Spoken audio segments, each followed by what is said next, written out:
వాస్తురీత్యా మీ ఇంట్లో ఉన్న ఎలాంటి నెగటివ్ ఎనర్జీకైనా క్షణాల్లో రెమెడీ ఇవ్వబడును. మీ ఇంటికి ఎలాంటి డ్యామేజ్ లేకుండా తక్షణమే పూర్తి పరిష్కారం.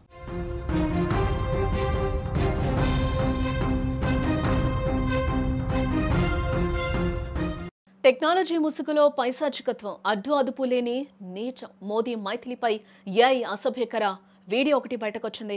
బిహార్ ఎన్నికల్లో మైథిలి విజయం సాధించిన విషయం మనందరికీ తెలిసిందే. ప్రజాదరణ పొందుతుంది గాయని.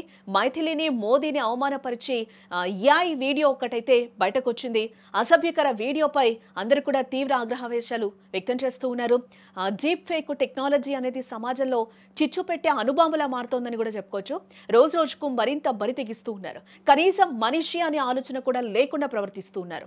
అందుకు మరో సాక్ష్యమే మోదీ మైథిలిపై ఏఐ అసభ్యకర వీడియో. ఆ వీడియోను మీకు చూపెట్టలేం, కానీ చూస్తూ ఉంటే అసలు ఇంత దారుణమైన మనుషులు ఉంటారా అని మాత్రం అనిపించక మానదు. ఆ వీడియో చూస్తుంటే సాంకేతికత మనిషి ఎదుగుదలకు ఉపయోగపడాలి, కానీ ఇలాంటి వికృత క్రీడలకు ఏమాత్రం కాదు. దేశ ప్రధాని నరేంద్ర మోదీ బిహార్ ఎన్నికల్లో విజయం సాధించి ప్రజాదరణ పొందుతున్న గాయని మైథిలి ఠాకూర్ మీద ఇటువంటి అసభ్యకరమైన ఏఐ వీడియోలు సృష్టించడం చూస్తుంటే అసలు మన సమాజం ఎటుపోతోందో అనే భయం కూడా కలుగుతోంది. కేవలం సోషల్ మీడియాలో కొన్ని లైకుల కోసం, క్షణికమైన ఆనందం కోసం ఇంతలా దిగజారిపోవాలా? ఒక బాధ్యతాయుతమైన పదవిలో ఉన్న ప్రధాన్ని, ఒక మహిళా కళాకారుణ్ణి కించపరిచేలా వీడియోలు క్రియేట్ చేయడానికి వారికి మనసు ఎలా వచ్చిందో.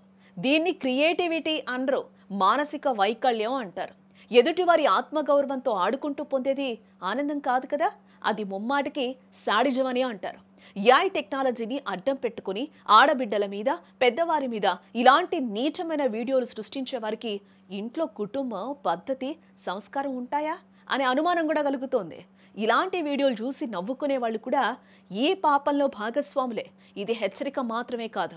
ఈ రోజు వీరి మీద వీడియోలు చేశారు, రేపు సామాన్యుల మీద, మన కుటుంబ సభ్యుల మీద కూడా చేరని గ్యారంటీ ఉంది. ఇలాంటి వికృత చేష్టలకు పాల్పడే వారిని కేవలం వీడియోలు డిలీట్ చేయించి వదిలేస్తే అస్సలు సరిపోదు. వారిని పట్టుకొని జైలు ఊచలు లెక్క పెట్టేలా కఠిన శిక్షలైతే విధించాలి. అప్పుడే టెక్నాలజీని దుర్వినియోగం చేయాలంటే భయం పుడుతుంది. మనిషి చంద్రమండలం మీదకి వెళ్తున్నాడు, కానీ బుద్ధి మాత్రం పాతాళం లోతుల్లోకి దిగజారిపోతోంది అనడానికి ఇలాంటి ఘటనల నిదర్శనం.